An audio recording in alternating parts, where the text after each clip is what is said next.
If you look in the book of Numbers, chapter 11, verse 5, you'll find one of the most specific complaints in the entire Bible. The Israelites are out in the wilderness, and they're not just vaguely missing their old life in Egypt. Oh no, they're listing by name exactly what they're craving. They start rattling off this menu. They remember the fish, the cucumbers, the melons, the leeks, the onions. I mean, it's such a precise and detailed list. This isn't just some fuzzy memory. This is a powerful, specific longing for the very foods that used to keep them alive and well. And right there, at the very end of that list, they mention garlic. They missed it so much they were willing to complain about it out loud right to Moses. Now that tells you this was a deep, gut-level craving. But what if this was about more than just taste? What if it was something deeper? Almost like a biological signal, a desperate message from their bodies that was coming out as grief for a food they couldn't have anymore. It might sound like a bit of a stretch, but here's the amazing part. It's not. Modern science, specifically the study of our immune system, can now look all the way back to that ancient verse and explain exactly what their bodies were missing. So what was it about the garlic they left behind in Egypt that made it so indispensable? Well, our investigation starts not with some complex chemical, but with a really simple visual clue: the very shape of the garlic bulb itself. And this brings us to this fascinating, really old idea called the doctrine of signatures. It's this ancient philosophy of medicine that basically suggested nature itself leaves clues about a plant's purpose. Let's dig into that for a second. Take a look at a garlic bulb. You've got all those individual cloves packed tightly together, right? Well, it just so happens that they look remarkably similar to how our own white blood cell colonies appear when you see them under a microscope. And that right there is the core idea.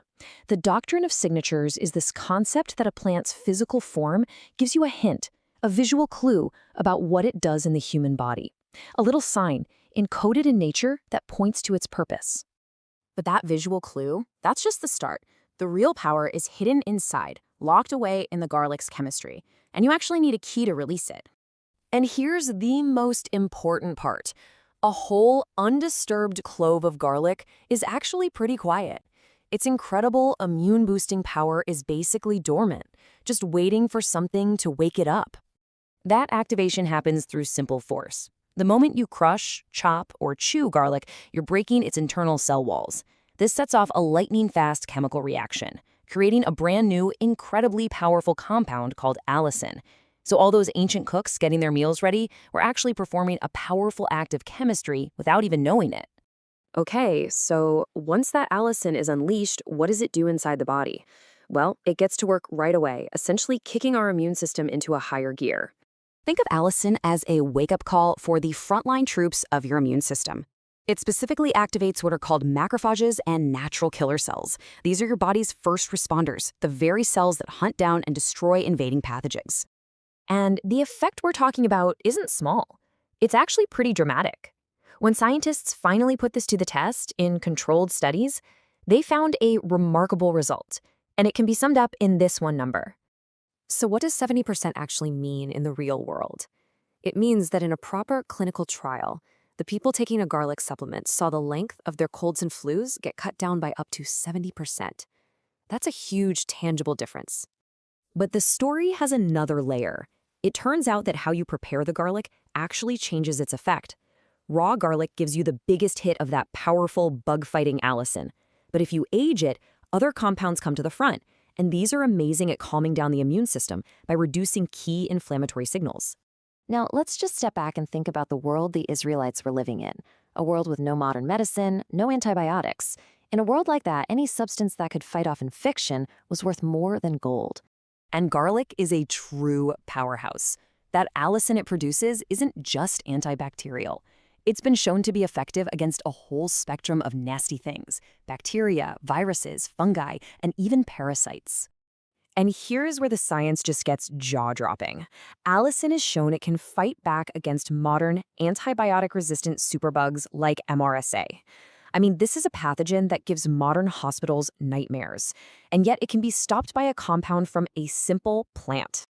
So you see, for the ancient Israelites, garlic wasn't just about adding flavor to their food. In a very real way, garlic was their pharmacy.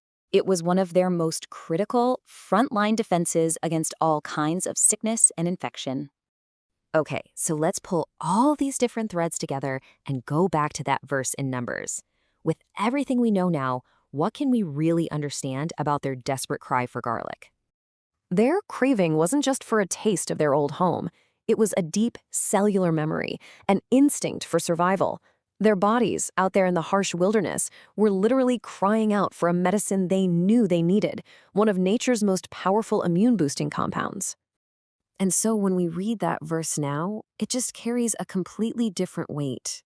It's the sound of a people grieving not just a flavor, but a form of protection, a medicine woven so deeply into their memory that they could feel its absence in their very bones.